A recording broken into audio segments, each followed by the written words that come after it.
Thank you. Hi, I'm Sarah Staniford with Marketing Madness Radio, and today we have Maxine and we have Ernesto today as our guest stars. Maxine's here to talk about her new business that she has developed with disability children and migrating them with the regular school. And we also have Ernesto here. He's going to talk about basically where his next comedian show is going to be and his next stand-up, and that's what I'm enjoying the next, right? Yeah, yours sounds a lot better than mine. Yeah. Well, yeah, hers. Yeah. Well, you know what children like to laugh too. Well, Yeah, absolutely. Yeah, they do. They're hilarious. My son is hilarious, or my grandson anyway. I know it's a little odd that I have a grandson, but I do. You're too young for that. Yeah, I do. I have 3 of them. Whoa. Yes, I do. I do.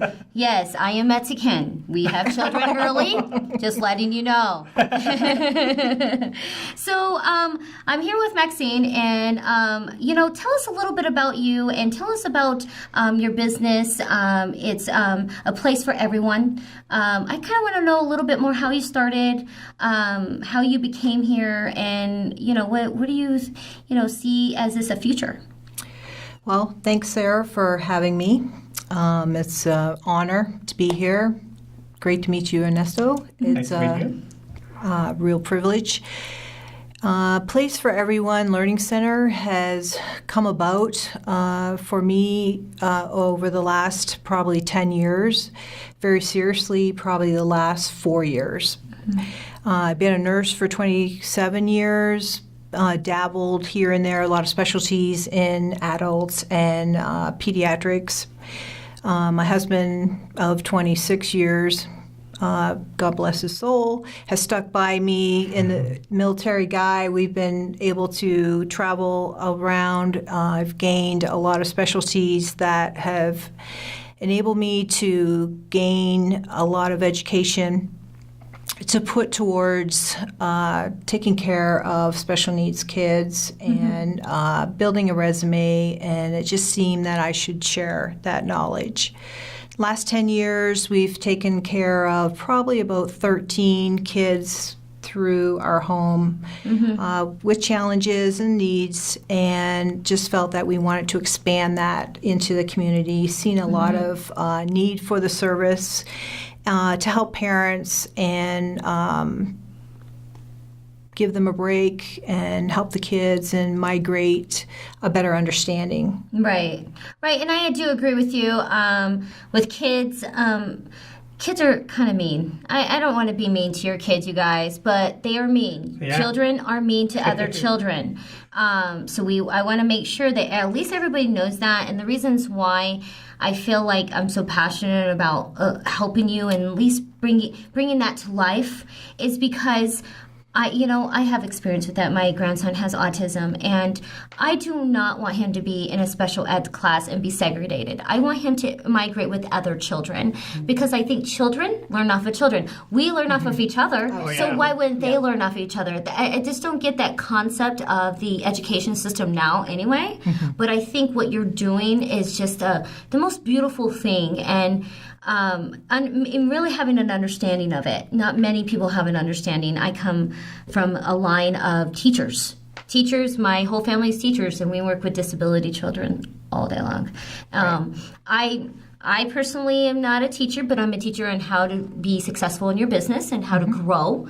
So in some way, I'm a teacher, just like, educator. Yeah. Ernesto's a teacher by basically telling us the truth and telling us how it is and being very lively about it. Well, you know who is my nephew. That's a good thing that you talk about kids being mean, because they're also very honest. Yes. Yeah, my nephew reminds me every time I gain weight or have gray hair. Right? Yeah. So, Don't you like it when they come up to you and say, you're old? yeah.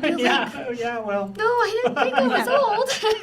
They keep it real. Yeah, They definitely keep it real. They definitely keep it real. Definitely keep it real. Yeah. So, So, when are you going to be ready to?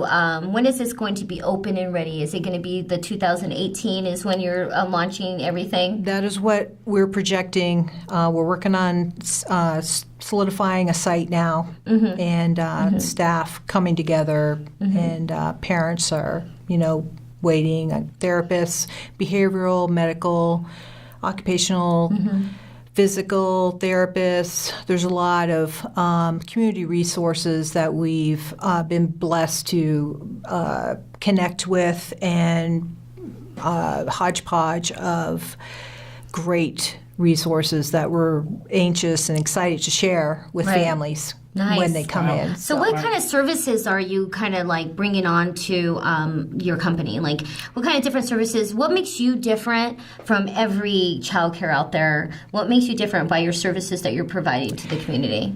Well, initially, of course, through licensing, and initially the first year, getting the Department of Disabilities is a little bit slower than the regular child care licensing. And so we will be extended hours. Being a nurse, I have a heart for the non-banking hour people, like firemen, policemen, nurses. So we're going to be open like 5:30 in the morning till 8 p.m. Nice. And so we want to service those families that need those extended hours.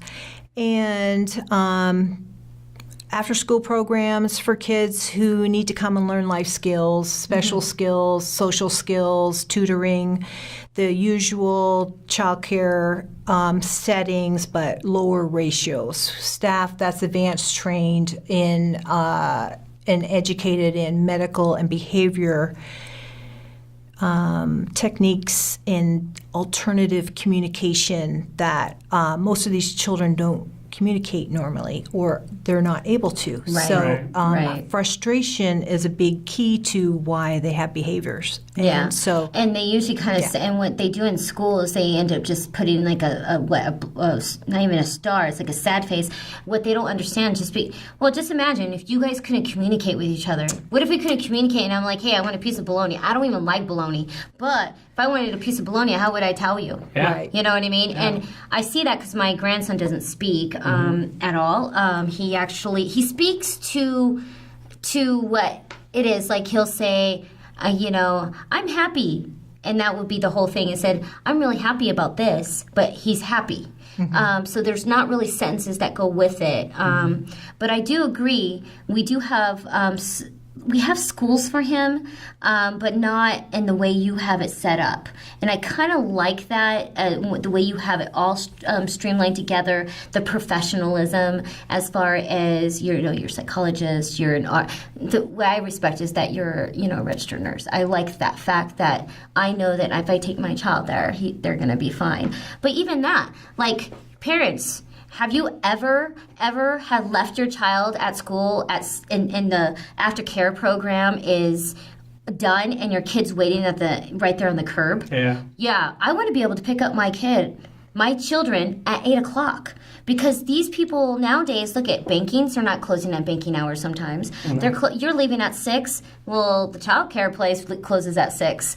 And then so you're rushing around and they're staying an extra hour. I would then you never feel make like it. I would never make it. You would never make it. Oh They my could be out God. there like 3 hours. Oh my goodness. You'll be out there for 3 hours. Yeah. Oh my goodness. Don't say that because all right. I did an hour. I am sorry, Andrew. I am sorry. Okay. But it was definitely, but that's what I didn't have. Right. I actually got so frustrated with it because my job wouldn't let me pick them up when they're sick. My job wouldn't let me do any of those kind of things. So it definitely makes a big, huge difference on it. But I've done it. God, many different times. And I actually started my own business. And I quit my job because I felt like I needed to be with them. I had to be home. I had to pick them up. I had to drop them off. No one else was doing it. I was a single mom. No one else is going to do it. So that's the things that I like that you have until 8 o'clock at night, catering to the actual world of what it is as parents. Because I'm sorry, no parents are married right now. Majority of them not.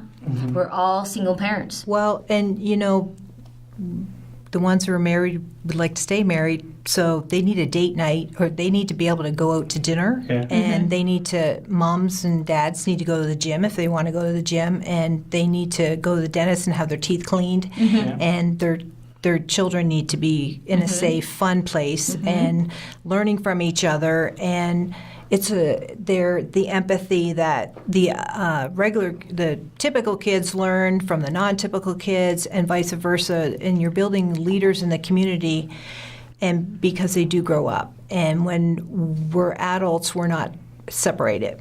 Yeah. So No. why separate them when they're kids?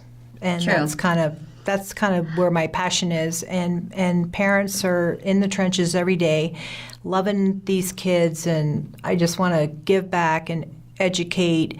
We're going to have a lot of support come in with the therapists, and love on the parents and educate them to build them up and make them stronger, so they feel like when they go home, they feel equipped to carry on and continue to love and nurture these kids every day. So, Yeah. Yeah, you know what I like what I hear is I like that you said it was a lower ratio. I have a friend, a very good friend. He's deaf. And he told me a story about that frustration that he has. Well, he has frustration with me. We try to communicate with each other and we don't, and we get frustrated, and we like each other. But he said that in school he wasn't learning. His grades are bad. The way he ended up benefiting was because the lady who took care of him also knew sign language. She was able to communicate with him, and she gave him that one-on-one attention. And that's when his grades became better. Yeah, Right. So, Yeah. And that's what you need, is you have to have that one-on-one attention. You have to, definitely really kind of help them individually. Like I was saying, I was homeschooled for 2 years, and Andrew Alex laughs because it was my dad, and my dad's an interesting character, but I had to read a book every 3 days, and I had to do an essay, and and that's kind of something that I kind of had to. I'm appreciative that him doing that one-on-one, because these kids don't get one-on-one. They're all shoved, and 30 kids in one school, and not even just daycare, where it's just taken in general as far as education, because you're going to be more education. Yeah. I think it would definitely... it needs to be smaller, and it needs to be more attentive, and they need to work together as a team. And no matter if you're normal, if you have a disability, if maybe you're blind, or maybe you're deaf, we should be working as a team. I'm going to call Game of Thrones on this one. They're taking over. So I think we need to kind of migrate together, and our children we need to kind of put together. Yeah. And I do understand, I do like that. We are coming up to a break. Just letting you know, we're going to be back within 5 minutes, and we'll see you then. Thank you.